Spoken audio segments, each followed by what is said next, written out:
The Hotel Meade stands against the Montana sky like a fortress of red brick in a sea of gray, weathered wood.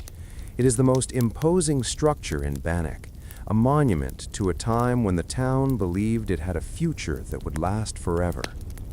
While the miners' cabins and the saloons were built from the rough logs of the surrounding forest, the Meade was built from the earth itself, fired into hard clay blocks that were meant to endure the centuries.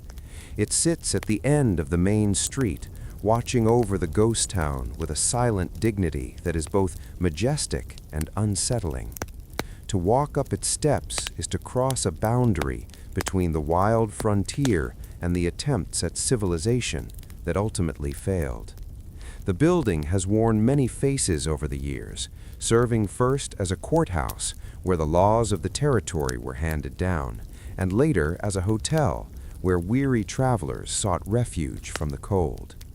But to those who know the history of Bannack, the Hotel Meade is more than just bricks and mortar. It is a vessel for the memories of those who lived and died within its walls, and it is widely whispered to be the most haunted place in a town full of ghosts. The story of the building begins not with hospitality, but with judgment. It was constructed in 1875 as the Beaverhead County Courthouse, a symbol of the order that had finally come to the chaotic mining camp. The wild days of Henry Plummer and the vigilantes were fading into the past, and the citizens of Bannack wanted a structure that projected stability and permanence. They built it large and square, with tall windows that let in the high mountain light and a grand staircase that spiraled up to the second floor. For a few years, the banging of the gavel echoed through its halls, and the fate of men was decided in its rooms. Lawyers in black coats argued over mining claims and property disputes, while the dust of the street swirled outside. But the courthouse was a monument to a dying dream, because the county seat was moved to Dillon only a few years later, leaving the grand brick building empty and purposeless. It sat vacant for a time, a hollow shell waiting for a new life, until it was purchased by Dr. John Meade in nearly 1890. Dr. Meade was a man of vision who saw the potential in the sturdy brick structure. The gold rush was over, but there was still life in the town, and he believed that Bannack needed a hotel that could rival those in the big cities. He remodeled the interior, turning the courtrooms into dining halls and the offices into guest rooms. He brought in fine furniture and heavy velvet curtains and crystal chandeliers that sparkled in the lamplight. The Hotel Meade became the social center of the valley, a place where the remaining residents could gather to pretend that the glory days had not ended. The dining room of the Hotel Meade was a place of warmth and comfort in the midst of the harsh wilderness. On winter nights, when the wind howled down the canyon and the temperature dropped far below zero, the windows of the hotel would glow with a welcoming yellow light.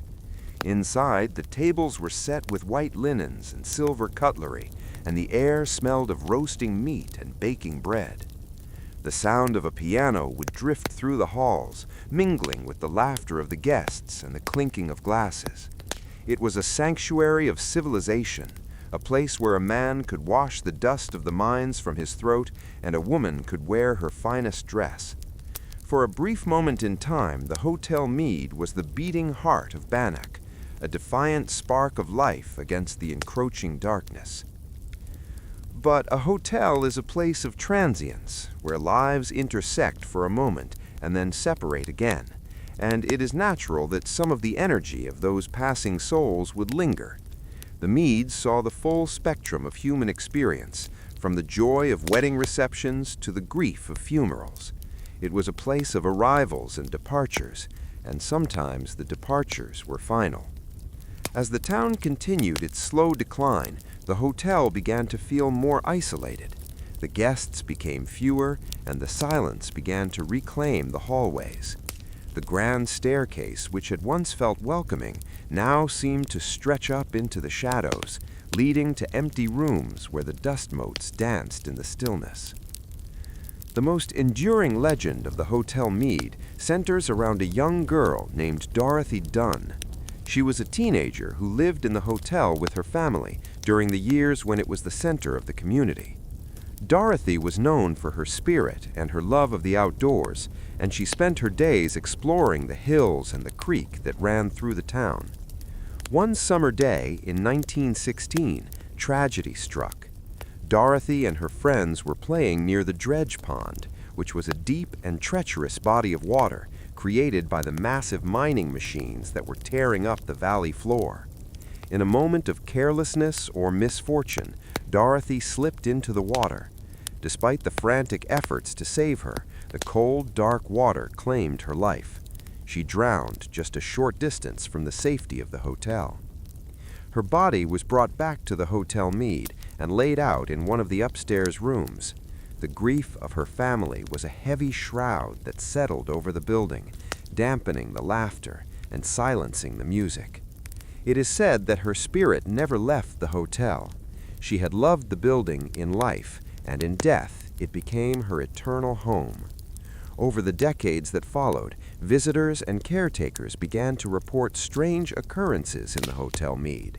They spoke of a feeling of being watched, particularly on the second floor, near the room where Dorothy had been laid to rest. It was not a malevolent feeling, but a sense of profound sadness and a longing for a life that had been cut short. The haunting of the Hotel Mead is not characterized by the violent poltergeist activity of horror stories, but by a gentle and persistent presence. Those who walk through the empty dining room often report the faint smell of old perfume or the scent of roses appearing suddenly in the stagnant air. It is a sensory echo of the past, a reminder of the women who once gathered there for tea and conversation. Others claim to hear the sound of footsteps on the grand staircase when the building is locked and empty. It is a slow and rhythmic tread, as if someone is pacing back and forth, waiting for a guest who will never arrive. The wooden floorboards, which have settled over a century, creak and groan without provocation, as if carrying the weight of invisible feet. The visual phenomenon most often associated with the hotel is the apparition of a young girl in a blue dress. She has been seen standing at the top of the stairs, looking down with a melancholy expression, or gazing out of the tall windows at the street below. Witnesses describe her as looking solid and real for a moment before fading away into the shadows like smoke. Children who visit the ghost town are often the ones who see her most clearly. They will point to an empty corner and ask who the girl is, or they will claim that they played with a friend in the hotel who disappeared when their parents called them. It seems that Dorothy is still seeking the companionship she lost so abruptly in the cold water of the dredge pond. The atmosphere inside the Hotel Mead is distinct from the rest of Bannack. While the log cabins feel rustic and exposed, the hotel feels sealed and heavy. The brick walls trap the cold, creating a chill that seeps into the bones, even on a warm summer day. There are spots in the building where the temperature drops suddenly and inexplicably, causing the hair on the back of the neck to stand up. These cold spots are often reported in the upstairs hallway and in the room that was once the judge's chambers. It is a physical manifestation of the energy that lingers there, a pocket of the past that has refused to dissipate. The hotel also served as a makeshift hospital during the flu epidemic that swept through the area, and many souls took their last breaths within its rooms. Their stories are woven into the fabric of the building, adding to the weight of the atmosphere. Visitors often report a feeling of dizziness or heaviness in the chest when they enter certain rooms, as if the air is too thick to breathe. It is the psychic residue of suffering and illness, a memory of the feverish dreams and the final prayers of those who died far from home. The walls of the Mead have absorbed the emotions of a century, and in the silence of the ghost town, they release them back into the air. The architecture of the building contributes to its haunting quality. The tall windows, which were meant to bring in light, often reflect the interior in a way that creates optical illusions. A visitor might catch a glimpse of movement in the reflection of a glass pane, only to turn and find the room empty. The shadows thrown by the staircase lengthen and shift as the sun moves across the sky, creating shapes that look like human figures standing in the gloom. The acoustics of the brick building amplify the sounds of the wind, making it moan and whistle through the chimneys like a crying child. It is a place where the senses can easily be deceived, where the mind tries to make sense of the isolation by filling it with phantoms. Today, the Hotel Meade stands as the centerpiece of the Bannack State Park, a preserved ruin that is open to the public.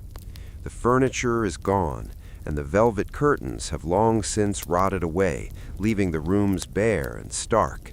But the emptiness only serves to heighten the sense of presence. When you walk across the floorboards, your footsteps echo loudly, announcing your intrusion to whatever resides there. The peeling wallpaper hangs in strips, revealing the plaster beneath, like the skin peeling from a skeleton. The grand safe, which once held the gold and the secrets of the hotel, sits rusted and open, a mouth that has nothing left to say. Photographers who visit the Meade often capture strange anomalies in their images, orbs of light floating in the darkness, or misty shapes that resemble human forms appear in photographs taken in the empty rooms. Some claim to see faces peering out of the upstairs windows in pictures taken from the street.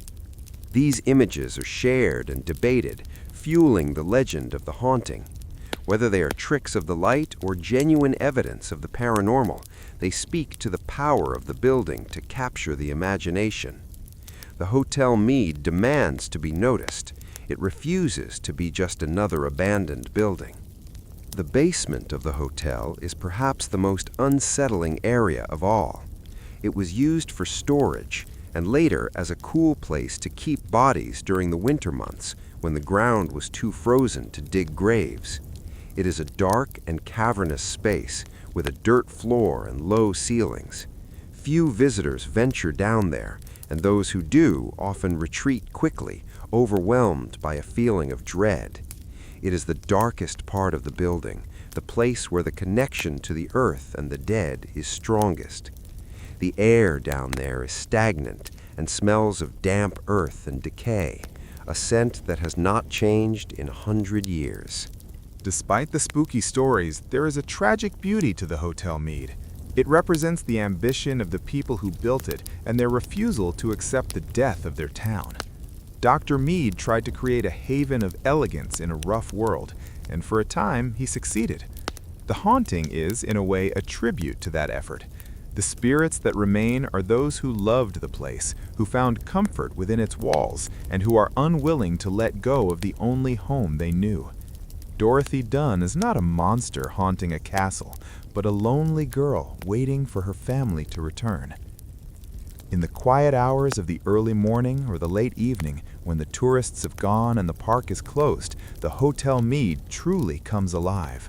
The wind whispers through the cracks in the bricks, and the old timbers settle with a groan. If you were to stand outside and listen closely, you might hear the faint sound of a piano playing a waltz from a forgotten era. You might see the flicker of a candle in an upstairs window where no one has walked for decades. The building remembers. It remembers the judges and the miners and the mothers and the children.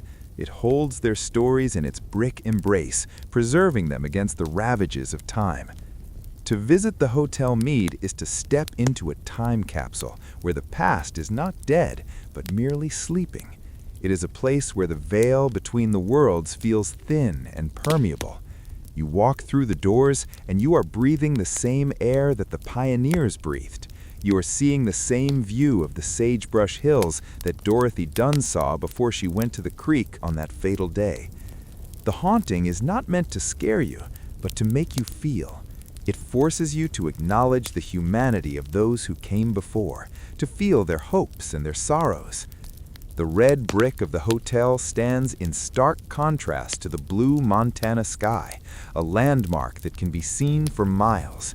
It is a beacon of history, calling out to those who are willing to listen. The gold is gone, and the town is silent, but the Hotel Meade remains. It stands sentinel over the valley, a keeper of secrets and a home for the lost. As long as the bricks hold together, the ghosts will have a place to stay, and the story of Bannack will continue to be told in the creak of the floorboards and the sigh of the wind.